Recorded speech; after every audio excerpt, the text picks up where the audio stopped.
Selamat datang di channel Trading for Better Life. Hari ini ISG ditutup turun 1% lebih ke angka 5.760. Di video ini saya akan coba membahas satu sektor saham yang berpengaruh pada penurunan ISG. Jadi selama sektor ini tidak bergerak naik, ISG masih akan sulit untuk bangkit kembali. Semoga analisa yang diberikan ini bisa bermanfaat dan membantu teman-teman dalam mengambil keputusan. Untuk teman-teman yang mau merequest saham untuk dianalisa, bisa like dan komentar pada postingan Instagram Trading for Better Life yang dipost setiap hari Selasa dan Jumat. Dan bagi teman-teman yang belum subscribe channel ini, silakan tekan tombol subscribe agar tidak ketinggalan informasi dan analisa saham terbaru yang akan diupload setiap harinya. Sekarang saya akan coba membahas terlebih dahulu pergerakan dari ISG. Karena hari ini ISG lanjut turun 1% lebih ke angka 5.760. Dan sudah terkonfirmasi bahwa garis EMA 150 telah terlewati.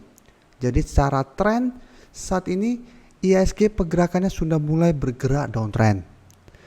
Dan penurunan hari ini membuat ISG telah berada di bawah harga 5.800. Jadi sebelumnya bisa kita lihat 5.800 masih bisa menahan penurunan dari ISG. Saat ini ISG sudah mulai bergerak turun di bawah angka itu. Apabila teman-teman ikutin video saya sebelumnya tentang ISG, saya sudah menjelaskan walaupun sama-sama 5.800, ini kondisinya berbeda. Jadi supportnya tetap lebih kuat di 5.800 posisi di Februari ini karena masih berada di atas garis EMA 150. Sedangkan saat ini 5.800 berada di bawah garis EMA 150.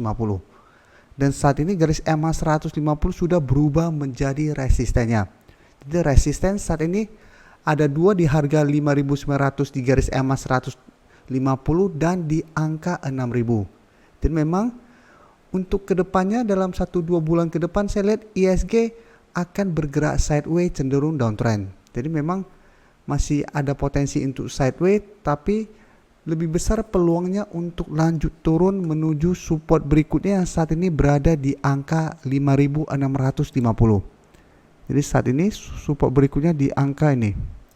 Apabila support ini juga terlewati, maka support berikutnya di angka 5.500. Jadi untuk teman-teman yang saat ini melakukan trading pada ISG sudah harus sangat disiplin. Bukan berarti kita tidak bisa trading pada kondisi ISG sedang downtrend seperti ini, tetapi kita harus cari saham mana yang memang lebih layak untuk kita entry. Karena memang apabila ISG sudah mulai bergerak downtrend, banyak saham yang saat ini juga trennya mulai bergerak downtrend. Dan hari ini saya akan coba membahas satu sektor saham yang berpengaruh besar dengan penurunan ISG, yaitu sektor perbankan. Karena banyak saham-saham sektor perbankan yang market cap-nya besar. Sehingga apabila saham-saham tersebut mulai turun, ISG pasti akan tertarik untuk turun.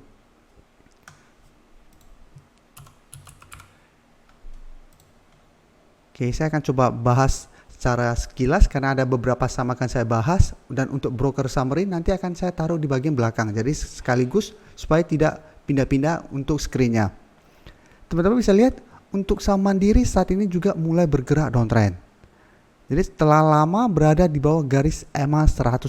Jadi dari pertengahan April Mandiri sudah berada di bawah garis EMA 150. Dan saat ini bisa kita lihat garis EMA 50 juga telah berpotongan dengan garis EMA 150. Jadi saat ini memang trennya sudah mulai bergerak downtrend.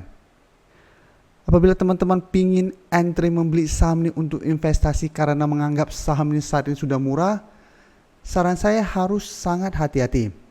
Bukan berarti saat ini sudah turun, sudah murah, pasti kita entry dan harga akan naik kembali. Bisa saja karena saat ini sudah mulai bergerak downtrend, dalam 1 minggu ke depan harga yang kita beli malah akan lebih turun lagi. Jadi contohnya apabila teman-teman lihat saat ini di harga 5.675, support terdekat di harga 5.600 di sekitar daerah sini. Apabila teman-teman asal beli karena menganggap sudah di dekat support dan ternyata dalam 1 minggu ke depan support ini masih terlewati, maka teman-teman akan loss. Jadi untuk kondisi bursa yang sedang downtrend, kita lebih baik sangat defensif.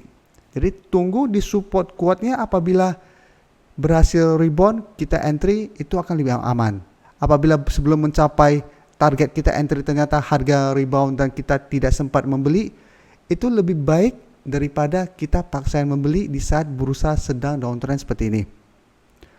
Jadi jika kita lihat di bawah harga 5.600, saham Mandiri sempat turun di bawah harga 5.000. Jadi sempat menyentuh angka 5.000. Jadi apabila teman-teman mau lebih amannya, sebaiknya tunggu di sekitar harga 5.000 sampai 5.200. Jadi walaupun memang masih ada potensi untuk rebound di sekitar harga 5.500 sampai 5.600, karena saat ini trennya sudah mulai bergerak downtrend, masih ada potensi untuk turun di bawah daerah support ini.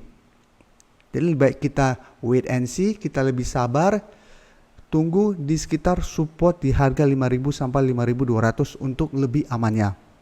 Karena sebelumnya juga saham Mandiri sempat turun menyentuh harga 5.000, dan jika kita perhatikan pada Maret sama April tahun lalu malah sempat menyentuh angka 6.700, 3.700. Jadi malah sempat menembus angka 5.000 dan lanjut turun ke 3.000-an.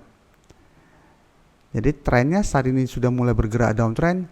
Jadi selalu saya jelaskan, jangan menganggap kita bisa beat the market.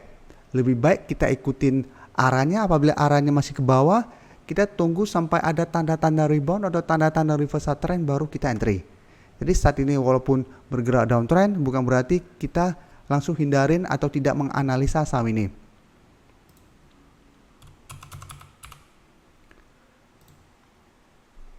Nah, teman-teman juga bisa lihat BBNI saat ini juga bergerak sangat downtrend. Hari ini masih turun 3% lebih ke harga 5.250.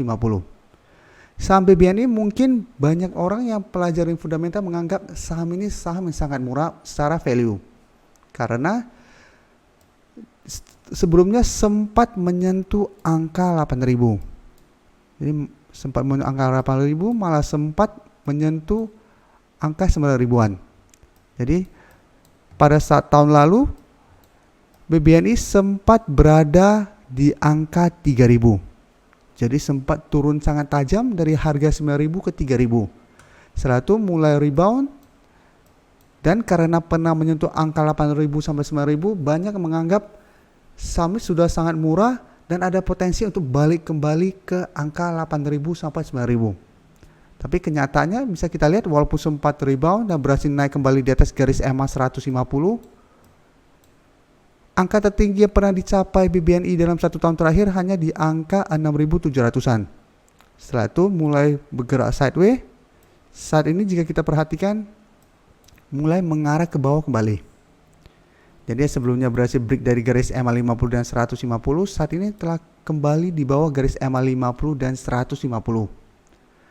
Jadi BBNI saya lihat juga masih ada potensi untuk turun mengetes support di angka 5.000. Jadi untuk mau lebih amannya tetap sama, tunggu di angka 5.000. Apabila berhasil rebound baru teman-teman ikutan entry untuk lebih amannya. Untuk garis EMA 50 juga bisa kita lihat saat ini sudah mulai mengarah ke bawah.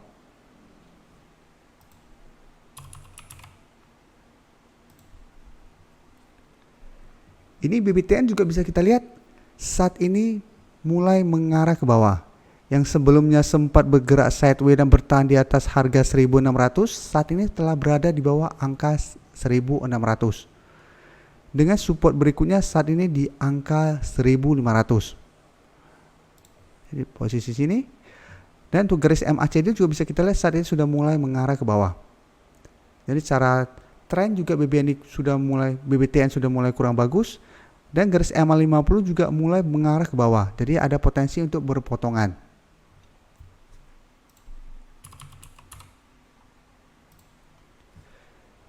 Bisa kita lihat BBRI hari ini juga masih turun walaupun terbentuk candle hijau. Tapi bisa kita lihat saat ini telah berada di bawah angka 4.000. Jadi saat ini angka 4.000 sudah berubah menjadi resisten. Sedangkan untuk support terdekat di angka 3.800. Jadi untuk BBRI memang saat ini sudah murah. Banyak yang pingin entry karena ini merupakan saham bagus. Tapi apabila teman-teman pingin mau lebih amannya, memang masih bisa tunggu di harga 3.800. Tapi untuk lebih baiknya menurut saya tunggu di harga 3.500 sampai 3.600. karena sebelumnya ini masih ada gap up yang belum tertutupi. Dan saat ini sudah mulai bergerak downtrend, ada potensi untuk turun menutupi gap ini.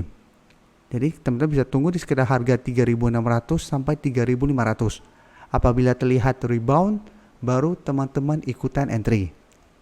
Sebelumnya juga BBRI sempat menyentuh angka 3.000. Jadi apabila teman-teman mau tunggu lebih defensif lagi, tunggu di sekitar harga 3.000 untuk entry-nya. Tapi semua balik lagi ke teman-teman, bagaimana strategi teman-teman, mau beli sedikit di sekitar daerah support pada saat rebound atau tunggu di support kuatnya.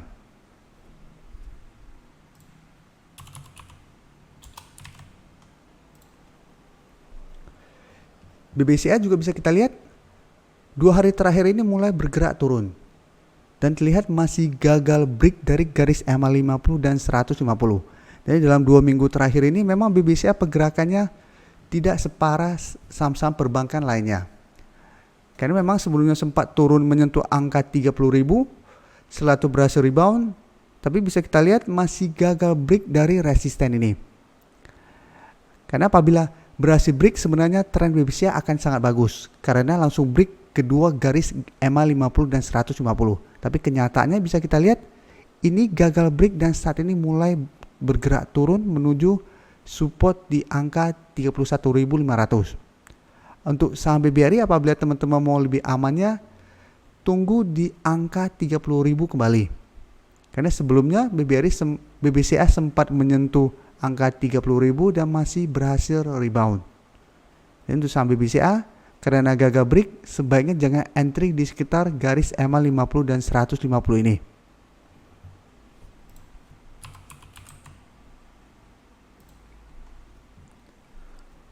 Saham BRIS juga bisa kita lihat saat ini telah berada di bawah garis EMA 150 dan di bawah support psikologis di angka 2000. Jadi saat ini BRIS turun 5% lebih ke angka 1910. Dan trennya bisa kita lihat yang sebelumnya saham BRIS bergerak sangat uptrend, selalu berada di atas garis EMA 50. Bisa kita lihat setelah mencapai atau mendekati angka 4.000, BRIS mulai bergerak turun. Jadi apabila teman-teman ikutin video edukasi saya pada saham-saham sedang uptrend, saya menjelaskan apabila kita berhasil beli sebuah saham pada saat break garis EMA 50 dan 150, bingung kapan harus take profit, hold saja selama masih bertahan di atas garis EMA 50. Jadi kita ikutin pergerakannya selama dia masih bertahan di atas garis EMA 50. Kita hold terus karena apabila saham terus tersebut bergerak naik, garis EMA 50 pasti ikutan naik. Jadi ini seperti trailing stopnya.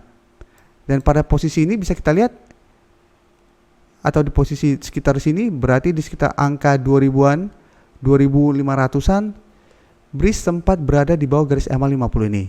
Ini apabila telah berada di bawah garis EMA 50 ini, kita baru take profit, itu lebih baik. Walaupun ada potensi untuk rebound kembali, tapi bisa kita lihat setelah gagal naik, BRIS mulai turun dan kita sudah take profit di harga yang lumayan tinggi. Daripada kita beli memang di harga bawah di sekitar 500-an, tapi kita take profit pada saat dia turun dari garis EMA 150 di harga 2100-an. Jadi sudah beda 400 rupiah. Itu jumlah yang lumayan besar.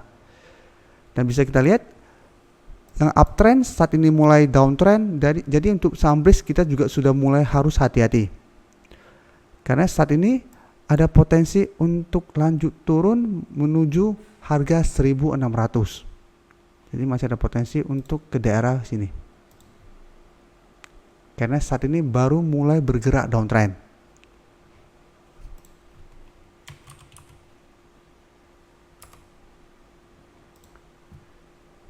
Jadi sekalian saya bahas agro, bisa kita lihat agro saat ini juga mulai berada di bawah garis EMA 150. Jadi untuk hati-hati untuk saham agro, apabila terkonfirmasi break, dia juga akan lanjut downtrendnya dan berpotensi untuk lanjut turun menuju support berikutnya di angka 750. Jadi agro juga sebelumnya sangat uptrend, sideways, break support di EMA 50, saat ini pelan-pelan mulai mengarah ke bawah. Dan apabila besok terkonfirmasi break dari garis EMA 150 ini, maka agro akan mulai bergerak downtrend juga. Dan untuk teman-teman sudah berhasil membeli saham agro di harga atas, harus hati-hati apabila besok gagal bertahan di atas garis EMA 150. Sekarang kita akan coba lihat broker summary beberapa saham perbankan tadi. Pertama, saham BBNI bisa kita lihat penurunan 3% ini masih disertai distribusi. Dan asing 2 hari terakhir ini mulai keluar dari saham ini. Ini bisa kita lihat selama 1 minggu terakhir ini BBNI mulai bergerak turun, tapi asing baru keluar 2 hari terakhir ini. Dan BBRI bisa kita lihat dalam 1 minggu terakhir ini asing terus keluar dari saham ini. Dan buat data broker summary juga bisa kita lihat ini masih distribusi. Jadi untuk BBRI kita bisa amati pergerakan asing karena ini sangat berpengaruh dengan pergerakan dari BBRI. Apabila kita lihat asing masih terus melakukan distribusi tapi BBRI mulai bergerak naik, hati-hati, kenaikan itu bisa saja sementara. Tapi apabila kita lihat BBRI mulai tanda-tanda kenaikan plus asing juga mulai masuk beberapa hari, kita bisa ikutan entry. Karena ada potensi untuk rebound atau reversal trend. Tapi selama asing masih keluar, tren masih bergerak turun, hati-hati, bisa saja BBRI masih melanjutkan penurunan.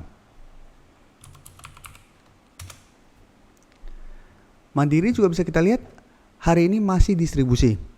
Dan asing 2 hari terakhir ini baru keluar dari saham Mandiri. Jadi sebelumnya asing juga masih akumulasi, tapi 2 hari terakhir ini asing sudah mulai keluar. Dan ini BBCA bisa kita lihat, ini salah satu contohnya kenapa BBCA dalam 2 minggu terakhir ini trennya masih sideways dan masih sempat rebound dari harga 30.000. Asing selama 2 minggu terakhir ini masih terus masuk melakukan akumulasi. Sehingga bisa kita lihat candlenya atau kenaikannya masih kebanyakan hijau. Ini bisa kita lihat memang sempat turun tapi asing masih akumulasi sehingga pergerakannya cenderung masih naik. Tapi 2 hari terakhir ini terlihat asing mulai keluar dari saham ini. Jadi apabila kita lihat besok BBCA masih terus asing keluar, ada potensi BBCA untuk masih bergerak turun. Jadi BBCA, BBRI kita harus fokus pergerakan asing karena mereka penentu akan kemana arahnya. Terima kasih telah menonton video ini. Like dan share video ini bila bermanfaat bagi teman-teman. Dan support channel ini dengan cara tekan tombol subscribe agar channel ini bisa makin berkembang dan bisa membantu lebih banyak orang lagi. Terima kasih.